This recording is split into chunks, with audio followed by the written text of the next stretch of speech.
Terima kasih pemirsa, Anda masih bersama kami dalam program Bayangkara Inspiratif. Selain menyediakan tenda gratis dan motor pengangkut sampah untuk warga, aksi mulia lainnya juga kembali dilakukan oleh Aibtu Ruslan. Personel Babin Kamtibmas Kelurahan Dangerako ini memberikan perhatian khusus kepada warga disabilitas dan memugar rumah warga yang tak layak huni.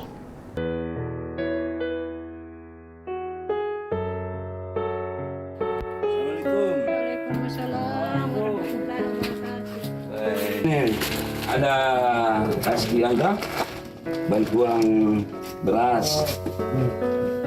Nah, terus ini untuk anak tak ini sabunnya toh. Nah, ini ada mandinya kan dia apa? Jangan sekali kamu mandi. Nah, sabun. Aibtu Ruslan kembali menunjukkan kepeduliannya pada warga di Jalan Belimbing, Kelurahan Dangerako.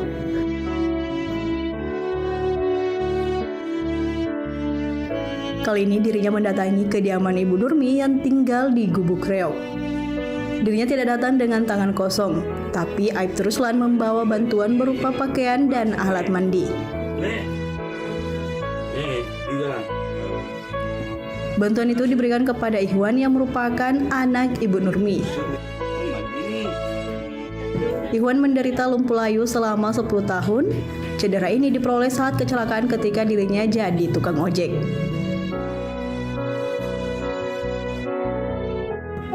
Mereka berdua berdiam di rumah yang tak layak huni, dinding hingga lantai jauh dari kata layak. Bahkan ketika banjir datang, rumah Ibu Nurmi terendam. Beruntung Aibtu Ruslan kembali perjuangkan warganya itu untuk dapat bantuan rumah. Rencananya rumah tersebut akan dibangun dalam waktu dekat, sementara Ibu Nurmi dan anaknya akan disewakan rumah kos untuk sementara. Dana tersebut menjadi tanggungan Aibtu Ruslan. Tak hanya itu saja, jika terdapat kekurangan dari biaya pembangunan rumah, maka Aibtu Ruslan akan menambahnya dengan memakai dana pribadinya.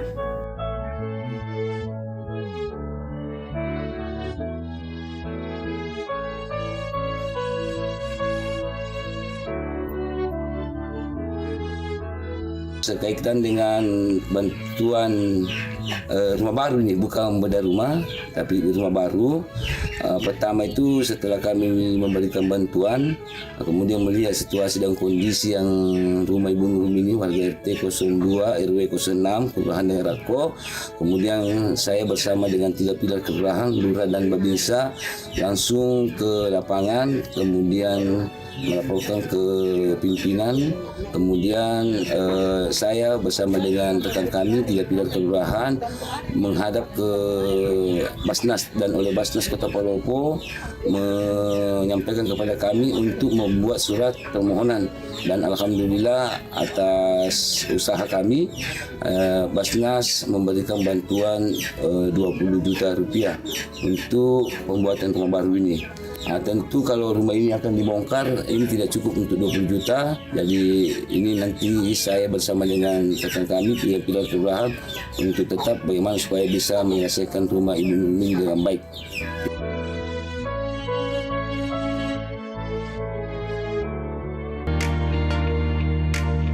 Peletakan batu pertama bedah rumah warga terdampak kemiskinan ekstrim berlangsung dengan penuh hikmat di Jalan Belimbing, Kelurahan Dangerako, Warak Timur. Diketahui, bedah rumah tersebut juga merupakan bagian dari rangkaian HUT Bayangkara ke-78. Kami dari Polres Palopo ini sangat apresiasi betul kegiatan ini, karena ini betul-betul menyentuh hak dasar, betul perumahan yang akan dibangun oleh ini. Dan kepada anggota kami yaitu Babin Kamtibmas Haji Aibtu Ruslan, alhamdulillah, terima kasih upayanya, ini luar biasa. Harapan kami para Babin Kamtibmas yang ada di Polres Palopo bisa ditulari, Pak.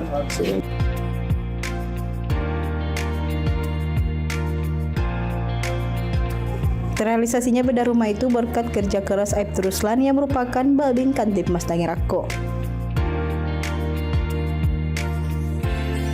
Peletakan batu pertama dilakukan secara berurut oleh Kompol Misbahuddin, Kapolsek Warak AKP John Pairunan, Camat Warak Timur, Ketua Basnas Kota Palopo, dan juga Babinsa Kodim 1403 Palopo.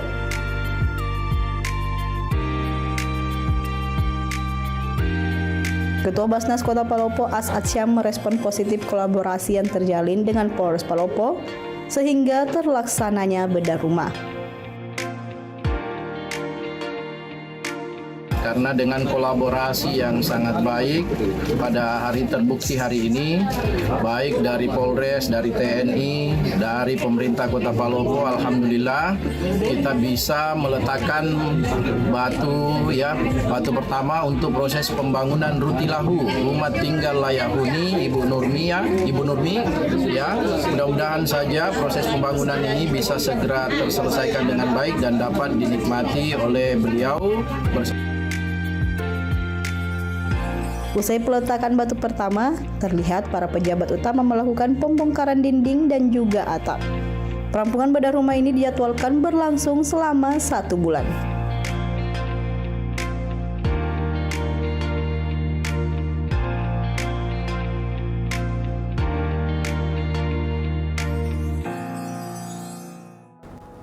Bagaimana aksi mulia yang dilakukan oleh Aibtu Ruslan kepada warga disabilitas dan bedah rumah bagi rumah yang tak layak huni? Kita kembali wawancara bersama Aibtu Ruslan. Pak Ruslan, bisa diceritakan Pak, bagaimana Anda tergerak hati dalam memberi bantuan kepada warga disabilitas ini Pak? Baik. Pada waktu itu ada laporan warga, terutama Ketua RT 02 RW 06, Bapak Saudara Masdar Ismail, bahwa ada kejadian KDRT, kekerasan dalam rumah tangga. Kemudian saya mendatangi TKP. Dan pada saat saya mendatangi TKP, yang kepikiran saya bahwa rumah ini adalah rumah kosong, tidak berpenghuni, karena memang dilihat rumah tersebut tidak layak huni. Kemudian saya mendatangi TKP. Setelah mendatangi TKP, saya mendengarkan suara di dalam ruang gubuk tersebut. Setelah itu saya sampaikan kepada Ketua RT, apakah rumah ini berpenghuni? Ya, karena selama ini setahu saya, ketika saya melaksanakan patroli, saya menganggap rumah ini dalam keadaan kosong. Kemudian oleh Pak RT menyampaikan kepada saya bahwa kurang lebih beberapa bulan yang lalu ada yang menempati rumah ini, Pak, namun tidak berinteraksi dengan masyarakat lainnya. Sehingga saya langsung membuka rumah tersebut, dan begitu saya masuk di dalam, saya kaget dan sedih karena rumah tersebut seperti dengan gubangan atau seperti dengan kandang sapi. Kemudian saya melihat ada 2 orang manusia, ya 2 orang. Kemudian satu ini dalam keadaan cacat, tidak bisa berbicara, tidak jalan, kemudian berbaring di lantai yang bukan dengan tembok, tetapi dengan tanah. Cuma hanya ada 3 apa adanya saja untuk pengalas tempat tidurnya. Kemudian saya masuk di dalam kamar yang begitu acak-acakan, saya melihat ibunya yang juga dalam keadaan sakit, yang tidak bisa bergerak, sehingga tempat itu sangat sangat mengeluarkan bau tidak sedap. Sehingga disitulah tersentuh hati saya, bagaimana saya bisa menolong daripada warga kami ini dengan memperjelas dulu identitasnya. Sudah tidak ada lagi di wilayah kami ini kemiskinan ekstrim. Ternyata Allah mempertemukan saya, Allah memperlihatkan saya ini, sehingga saya bergerak hati saya untuk menolong secara tuntas. Begitu Mbak.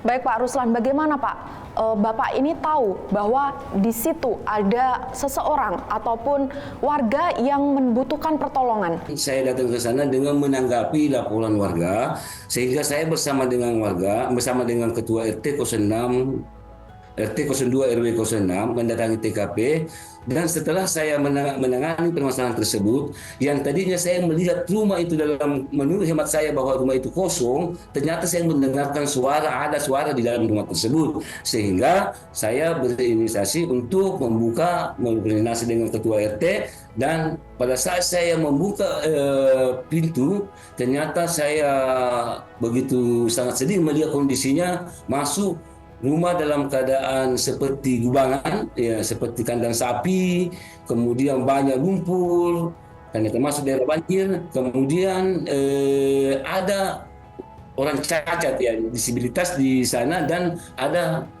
seorang ibu yang lansia, sehingga itulah yang membuat bergerak hati saya untuk menolong warga kami tersebut. Tadi kan Bapak sampaikan juga ada satu penghuni rumah sebagai penyandang disabilitas ya Pak. Apakah perhatian atau bantuan seperti apa Pak yang Bapak berikan khusus untuk penghuni rumah tersebut Pak? Ya, bagi warga kami yang mengalami disabilitas ini, bantuan yang kami lakukan karena ibunya juga kasihan dalam keadaan lansia dan sakit, tentu tidak mampu untuk memandikan atau memberikan makan kepada anaknya tersebut, sementara anaknya ini dalam keadaan lumpuh layu, tidak bisa berbuat apa-apa tanpa bantuan orang lain, sehingga saya membersihkan kotoran daripada orang tersebut, warga kami itu, kemudian memandikan, kemudian memberikan makanan. Tadi Bapak menyampaikan adanya bantuan material maupun imaterial kepada para penghuni rumah yang statusnya juga sedang sakit seperti itu Pak. Dan tadi Bapak juga menyampaikan ada bedah rumah yang dihuni oleh penghuni tersebut. Apa Pak yang melatar belakangi Bapak hingga akhirnya melakukan pembedahan rumah tersebut Pak? Bisa dijelaskan Pak Ruslan?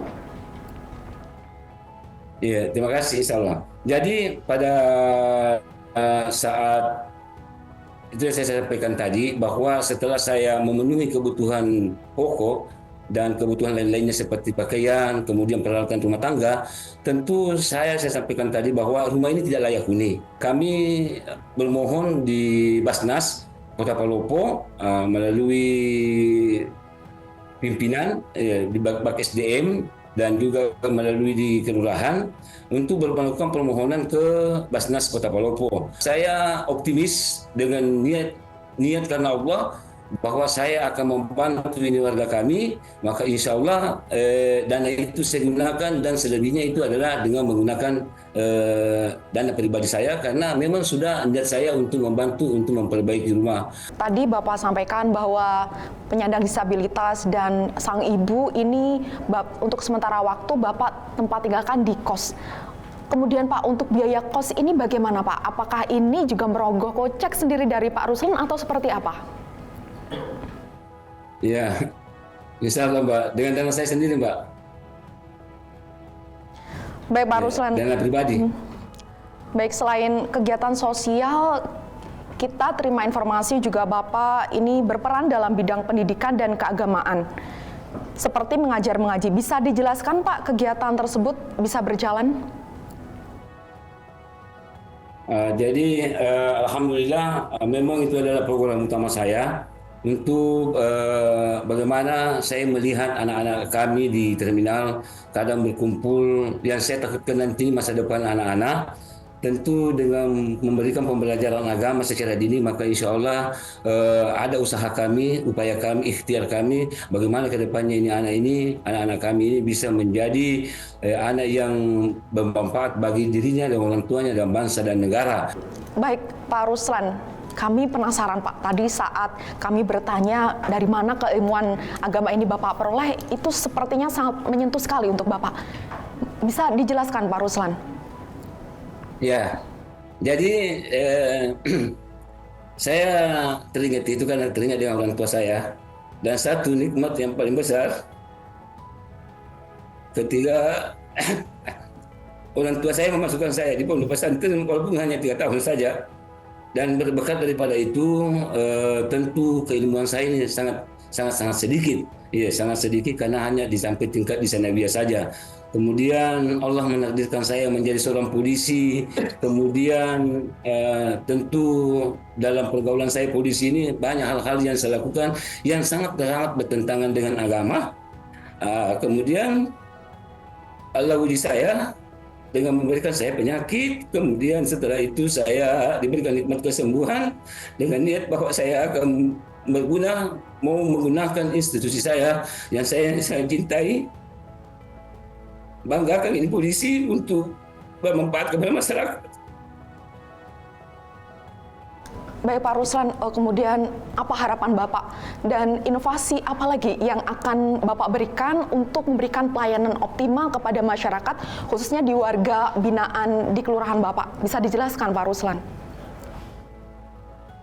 Jadi selain daripada kegiatan sosial, kegiatan pendidikan yang saya lakukan, ada juga kegiatan inovasi di bidang pertanian. Kemudian yang dimana saya ada sedikit rezeki, ada kebun, ya. Kemudian dari situ saya berinisiatif mengumpulkan tokoh pemuda, tokoh masyarakat yang ada di Kelurahan Dengerako dengan melihat kondisi ekonomi daripada masyarakat, sehingga saya menciptakan lapangan kerja dengan cara bagaimana mengundang beberapa warga kami yang tidak mampu untuk bersama-sama mengelola perkebunan itu. Dari ada yang bergerak di perkebunan di jangka pendek atau sayur-sayuran tingkat menengah atau pembibitan budidaya pepaya California, kemudian ada peternakan ayam kampung KUB. Dan ini alhamdulillah saya mendapatkan apresiasi dan penghargaan dari pemerintah Kota Palopo, dalam hal ini Dinas Peternakan dan Pertanian, penghargaan tentang sebagai pelopor KUB, ayam KUB, pembibitan KUB.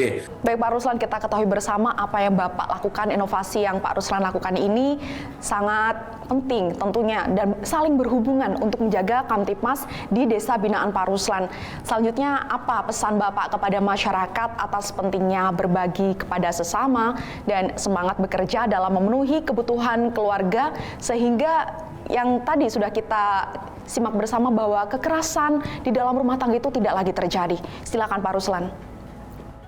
Ya, terima kasih yang saya sampaikan kepada warga dan umumnya kepada kita semua bahwa khairun nas yang faulin nas, sebaik-baik manusia itu adalah manusia yang bisa memberikan bermanfaat kepada sesamanya.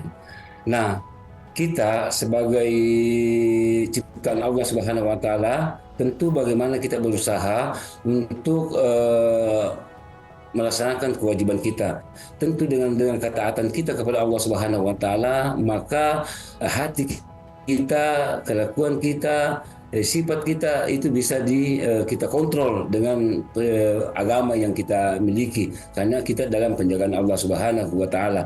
Maka tentu saya menghimbau kepada kita semua bahwa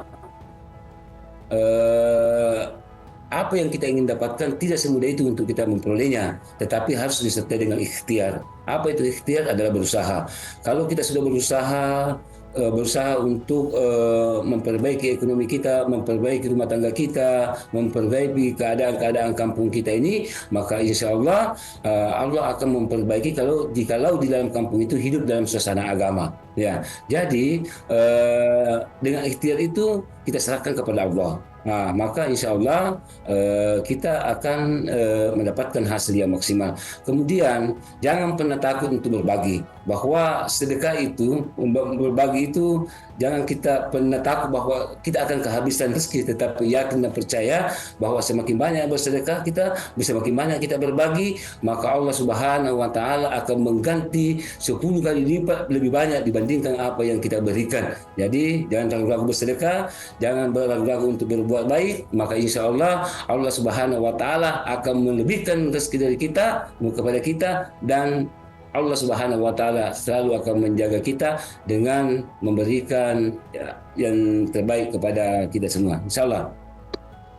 Baik, terima kasih Pak Ruslan atas kebersamaannya dan bersedia berbagi kisahnya bersama kami dalam Bayangkara Inspiratif.